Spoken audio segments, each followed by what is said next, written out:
नमस्कार, आदाब, सत श्री अकाल दोस्तों। स्वागत है आपका एक बार फिर से हमारे YouTube चैनल ब्रास फ्यूजन्स पर, जहां हम आपके लिए एक बार फिर से लेकर आए हैं एक नया lesson. Okay. So I'll stop 15 minutes before so that if there are any questions, we will also address those. Okay. Now let's continue with our discussion of Shamsher Singh's case. I very much hope that more of you have read that judgment and come. Okay. I can't emphasize enough the importance of reading. Please appreciate one thing. We have roughly 50 cases we're going to do in detail. And those 50 cases are still not going to cover everything. We'll still have a textbook that you would have to follow, whatever is the basic textbook. It will become too much at the end. Your mind will become like a khichdi. I have another proposal to put in front of you. Normally, to read cases, if you think you can form a group, a cyber group, okay, of 3-4 students, and you study it together, it would help. And when I next assign a course, I will then ask one group of 5 students to prepare and make the presentation. Because this way of asking everybody and then so many of you not reading, I must tell you, is very disappointing. So please try and work in groups. It works very well. Those of you who have done moot courts know that in a moot court there are 4 of you, or 3 of you, if there's a researcher also, and you know that as a group you do the research work and study hard, and that really helps because in the interaction you can discuss. So peer-to-peer learning is as important as attending class. Now, we can do this in one of 2 ways. In my own section, I can form groups, but it's far better if you think you can form your own group. So I'll give you a day or 2. If you think you can form groups of 2-3 people who can work together, then let me know. Then going forward, the next cases I'll ask one group and assign it. So instead of me arbitrarily creating a group, you please pre-form your groups for your study, and then I'll start assigning judgments to a particular group. Kusum, please turn off your camera, and we will take it from there. Okay? It's a well-recognized mode of study, of having groups to study. Believe me, it works very well. Now, we were looking at Article 163. I am assuming now all of you have read it. I cannot do this spoon feeding like this. Under Article 163, we know the governor has the Council of Ministers to aid and advise, plus there are certain actions where he has to perform his functions on his discretion. Now, what are those functions where the governor acts on his own discretion? Those of you who have read the case, please give me about 7-8 instances where the governor works on his own discretion, unfettered by any aid and advice. So yes, please call out. Tell me, those of you who have read the judgment, which are the areas of pure discretion under Article 163? Ma'am, where is also an administrator of the adjoining union territory.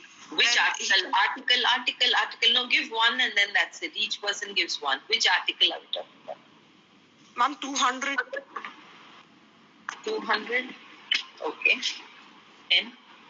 So what is it? One moment, please. Who gave 200 right now? Who was the person who spoke? Ankita, was that you? Who mentioned 200? Yeah, Ankita. So tell us what 200 says quickly.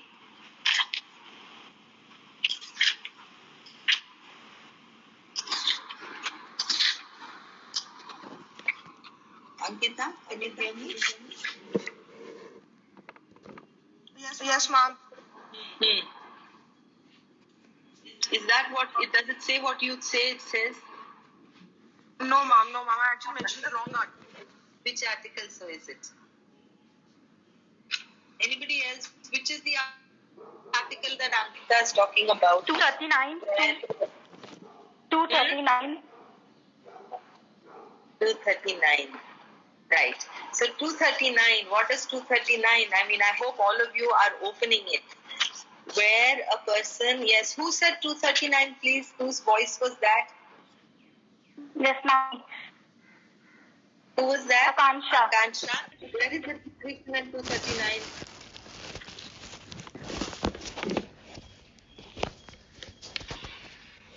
It's actually your correct answer should be, we should be a little more exact. It's 239 clause 2, no? Clause 2, yeah. Yeah, clause 2, right? As a finding.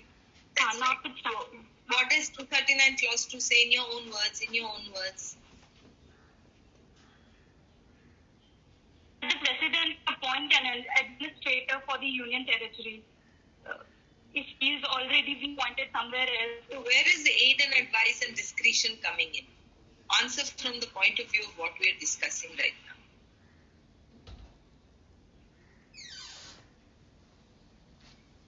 So he shall exercise his independently as Council of Ministers. No.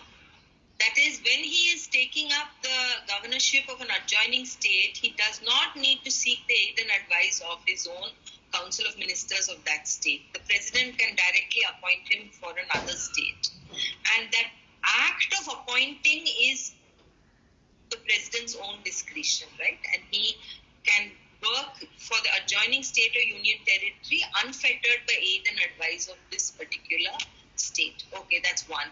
Then, Ankita, you said 200. So what is in the discretion of the governor in 200?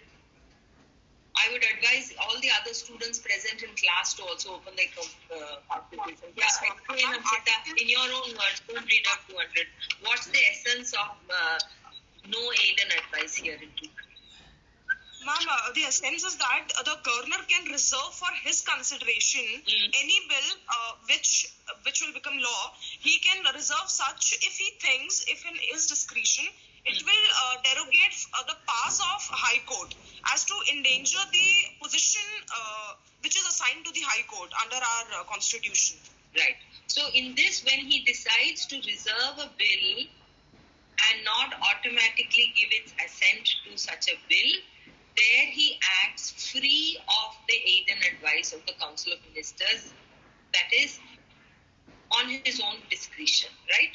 Okay. Third instance, please, somebody else, any other student. Third example where...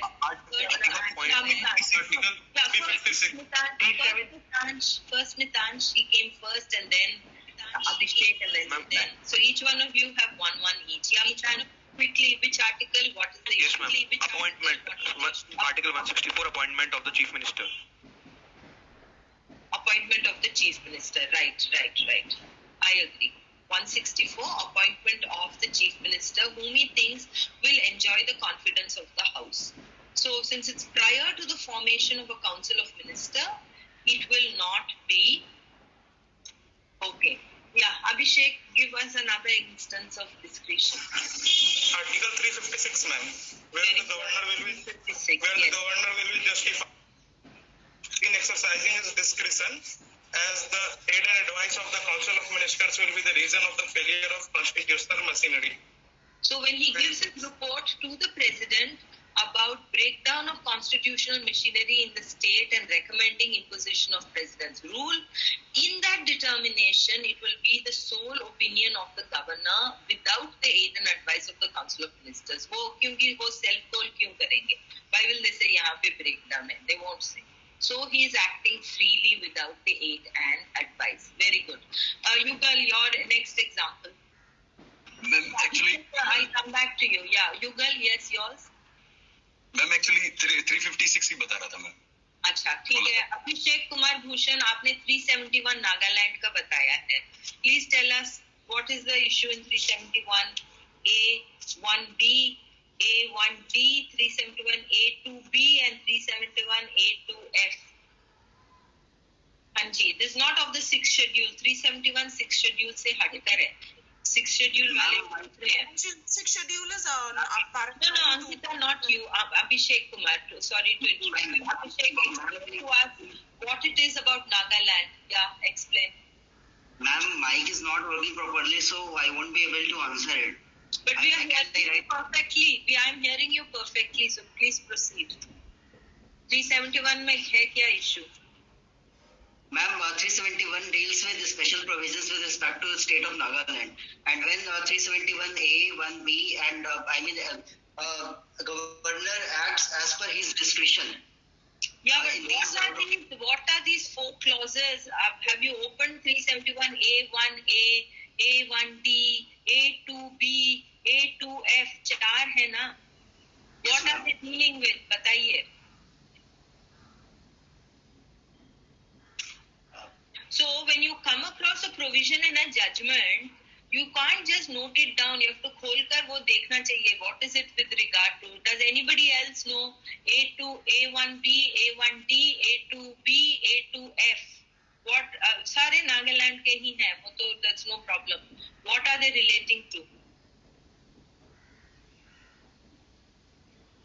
Have a look at it and find out. It's to do with the functioning in his discretion. One is allocation of money, particularly of Kyusang district. Okay, I don't know where this district exactly is. If somebody is familiar with Nagaland, please speak now and explain to us why, in your opinion, Kyusang district alone, for regard to the formation of the regional council, number two, with regard to allocation of funds of Government of India to Kyusang Council alone, Governor acts in his discretion. Does anybody have? I don't have an answer to this. Why this is so? I'm not that familiar with the situation there. If anybody knows now in class, please speak. Okay, there's nobody here. Okay, now what is the next area of sole discretion of the governor? Ma'am, Schedule 6, Paragraph 9, Clause 2. Okay, what does that deal with, Ankita? Ma'am, that deals with the royalties that is to be paid to district council, and these royalties can be decided by governor in his own discretion. And paragraph 18? Paragraph 18? Is it deleted now? Yes, ma'am, paragraph 18, clause 3. What is it? Just a second, ma'am. Okay, while you're looking at it, these we call paragraphs. Now, Mitansh, I do not agree with 213 because this is not in the sole discretion. The determination of issuance of an ordinance are all areas which is within the aid and advice of the governor. So let's now come back to Shamsher Singh. Shamsher Singh tells us that whenever President exercises his function under Article 74, he will be bound by the aid and advice of the Council of Ministers. And under Article 163, he will be bound by the aid and advice except for those areas where he acts in his own discretion. And right now we have listed a large number of clauses where under the Constitution, governor acts in his own discretion. Article 371, we noticed 4 instances, Article 356, Article 200, paragraph 16, etc. In all other areas where the governor acts, he acts on the aid and advice of the Council of Ministers. Likewise, we've yet to come back to President's power, but it appears that in almost all areas where the President acts, he exercises his functions on the aid and advice of the Council of Ministers. Now, this concurring judgment of Justice Krishna Iyer tells us, it makes 2, according to me, very important points. First, please read it because it's a beautifully written judgment. And Justice Krishna Iyer tells us that because India adopted not the presidential system but the parliamentary system, India has decided that the government will be the key player in our constitutional scheme. And the governor, who is the constitutional head of the state, will have to be bound by the aid and advice. This will be the fallback position, except where expressly the governor has to exercise his personal satisfaction. And as Justice Krishna Iyer in his inimitable language tells us, look at his language, the elegant way he says, not the Potomac, but the Thames fertilizes the flow of the Yamuna. That's one of the lines that I really love in this judgment. The Potomac, that's the river that flows across Washington. River Thames, the river Thames that flows along the London. So he says, not the Potomac, but the Thames fertilizes the flow of the Yamuna. Meaning that the Yamuna is borrowed from the river Thames rather than from Potomac. And, just an elegant way of saying that we have So he says that the governor will be bound by the aid and advice. Number two, he makes the point, which also Chief Justice Ray had made the point, that does the Jayanti Lal Amrit Lal Shodhan case, which talked about the executive functions of the president being distinct from the executive power of the union, both Justice Ray and Justice Krishna Iyer in the 7-judge bench in Shamsher Singh confine the ratio of Jayanti Lal Amrit Lal Shodhan to just Article 258A, because in the Jayanti Lal Amrit Lal Shodhan's case, what happened was that the president had issued a notification under Article 258 capital A to the Commissioner of Bombay to exercise powers under the Land Acquisition Act. And in that case, the court had used the expression executive powers of the president. That's the only instance that has been used, but the 7-judge bench uniformly says that there's no distinction between executive power of president and executive power of the union. When you look at the 5-judge decision of Justice A.N. Ray and himself and 4 others, he appears to indicate that the judgment of the particular case in Shamsher Singh was dealing with 163. Actually, it was not dealing with Article 74. But the ratio is that wherever the executive power of the union or the executive power of the state is performed, unless the Constitution expressly says that there is a personal discretion of the governor will be bound by the aid and advice. Now, what do we do when we come to 74? 74 is not symmetrical to 163. 163 had indicated that there are also special areas where the governor exercises his discretion. But there's no such mention about personal discretion of the president. Justice A.N. Ray in his judgment makes no mention about Article 74. However, the concurring judgment of Justice Krishna Iyer is still the precedent for us in this regard. We cannot treat it as obiter. It's definitely part of the ratio, even though the actual facts of the case did not pertain to 74, because he says, and I want us to look at this article, paragraph 154, okay, para 154 of the SCC judgment. It's just a short paragraph, and I want us to read it. And I'm just going to read out 4-5 lines. Please listen. I'm just reading out 3 lines. Listen carefully. We declare the law of this branch of our Constitution to be that the President and Governor, and this is the reason I say this is not an obiter dicta, it is part of the ratio. We declare the law of this branch of our Constitution to be that the President and Governor, custodians of all executive and other powers under the various articles, shall by virtue of these provisions exercise their formal constitutional power only upon and in accordance with the advice of their ministers, save in few well-known exceptional situations. He's already dealt with governor exceptions earlier on. Now he comes to the all-important president.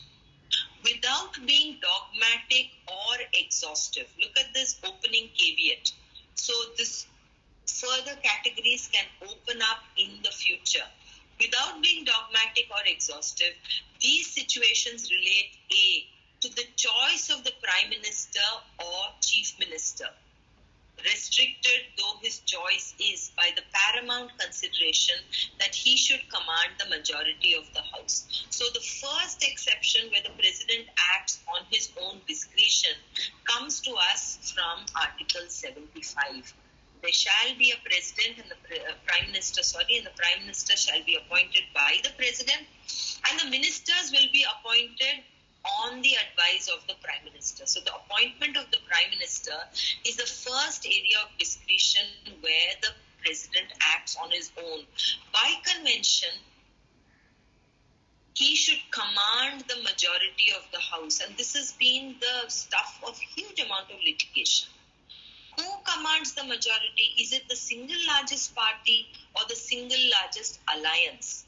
And the law as it has emerged through a constitutional convention is that the president invites the person who is most likely to command the majority of the house, and after taking oath of office, the first is to establish your majority by a passing of the appropriate resolution in either parliament or in the legislative assembly. Is it the single largest party? Yes, but when there is no single largest party, but there is in fact a pre-poll alliance, then it will be the pre-poll alliance. So 75 is one element of presidential discretion free of aid and advice. B, the dismissal of a government which has lost its majority in the House but refuses to quit office, which is the second example. Government has lost its vote of confidence, that is, it is no longer executive answerable to Parliament, which does not have the confidence of Parliament, but it refuses to resign. In the highest constitutional tradition, you lose the floor of the House, you drive straight to Rashtrapati Bhavan and you put in your papers. So if you remember Mr. Chandrasekhar, who was a Prime Minister in 1990, after Rajiv Gandhi finished his term, the next election, 91-92, Chandrasekhar lost the vote and he immediately drove to Rashtrapati Bhavan and resigned. But if he refuses to quit office, the president has his discretion. Now, what is the source of the power of the president to exercise this discretion free of? And if you read this judgment carefully, Justice Krishna relates it to Article 60. Which is Article 60? It's the article that deals with the oath of office that the president takes. And the president takes the oath of office to defend the Constitution. And from there, he gives, this is the source of power where the president can exercise. So there's a second category.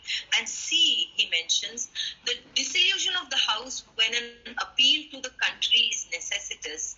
Although in this area, the head of state should avoid getting involved in politics and must be advised by his prime minister, who will eventually take the responsibility for this step. That is, even though the government has not lost the confidence of the House, it may not lose the confidence if it has the majority party. But yet, the government is working in an unconstitutional manner, then the president would advise saying, please seek dissolution of the House in order that I can order fresh elections.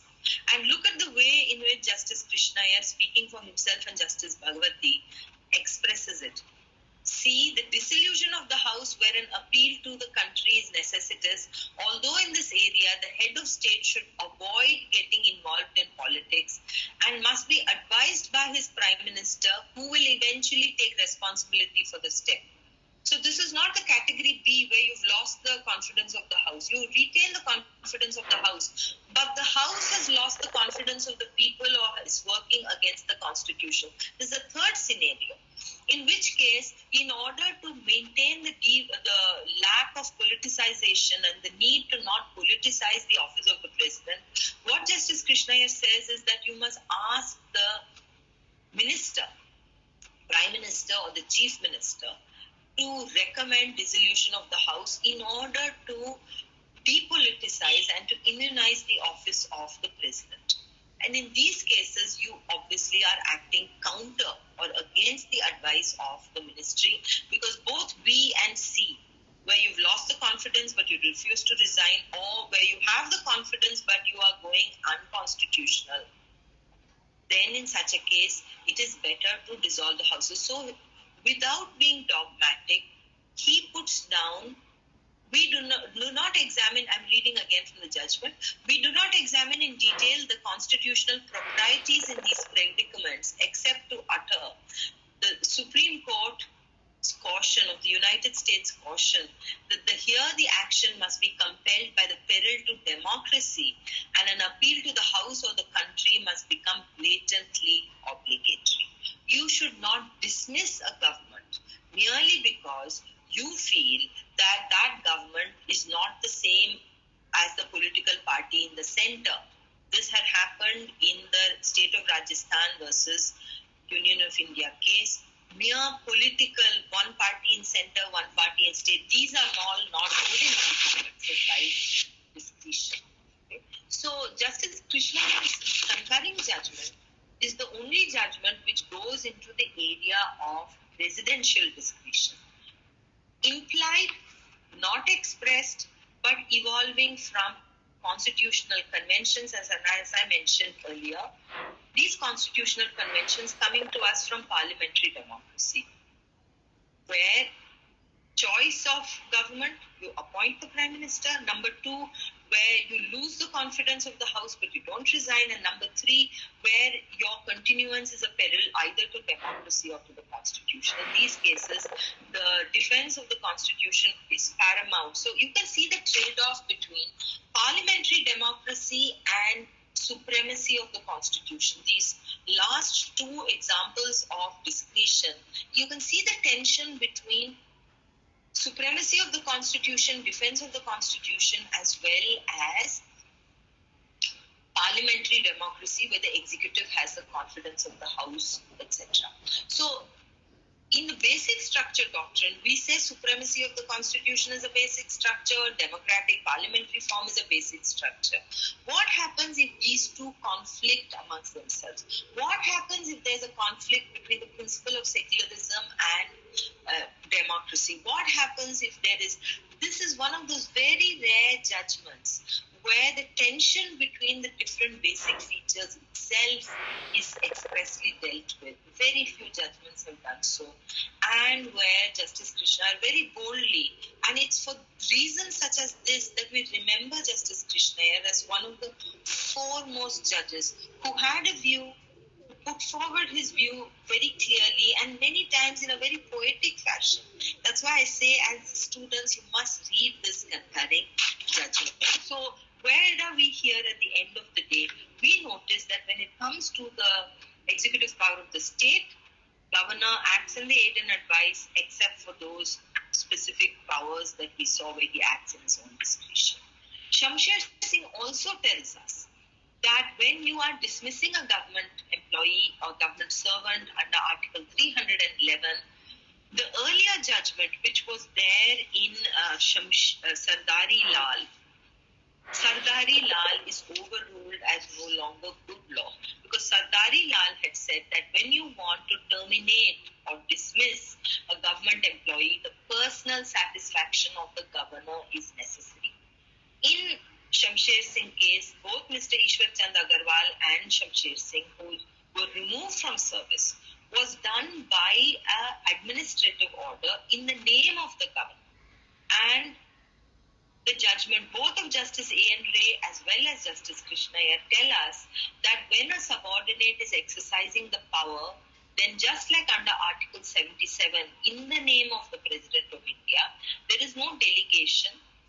It is as if the governor did, but this is not the personal satisfaction of the President or the governor when we come to 163, but it is the satisfaction of the administration. So if the administration in this case was satisfied, and then yesterday we went into the actual facts of the case, so I'm not going into that. We've already seen that the Supreme Court held that the inquiry should have been done by the High Court because these were judicial officers. They handed it over to the Vigilance Department.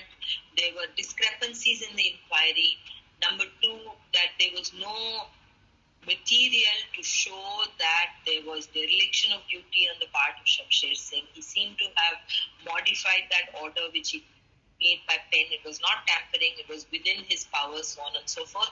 And therefore they felt that the order of removal was not good in law. I'm not going over that. I had asked you to read it.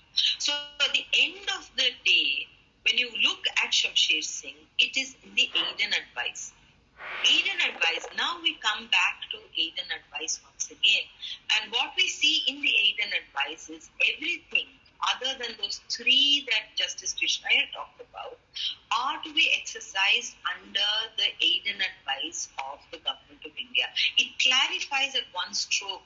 You remember yesterday I was telling you that our first president, Babu Rajendra Prasad, had a doubt that because he is the general commander of the armed forces, can he directly interact with the army? No.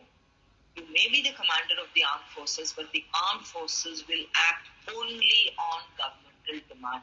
It clearly brings the army under the government. And in fact, when you look at Pakistan now, of course, has an express presidential form of government.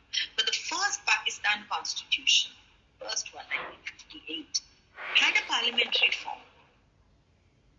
In fact, the martial law was in fact by the army taking over all executive powers and liberating itself and coming directly under initially the president and then directly, of course, under the General Ayub Khan, Yahya Khan, Musharraf, Ziaul Haq. We have had four martial law, which is why I say Pakistan is a good example of army not being under.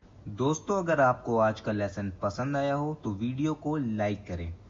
इसी के साथ अगर आपने अभी तक हमारा channel subscribe नहीं किया है तो सब्सक्राइब के बटन पर क्लिक करिए और बेल आइकन दबाना ना भूलें, ताकि आपको एजुकेशन से रिलेटेड नए नए अपडेट्स मिलते रहें। और अधिक जानकारी पाने के लिए आप हमारे फेसबुक और इंस्टाग्राम पेज से भी जुड़ सकते हैं, जिसका लिंक डिस्क्रिप्शन बॉक्स में दिया गया है। धन्यवाद।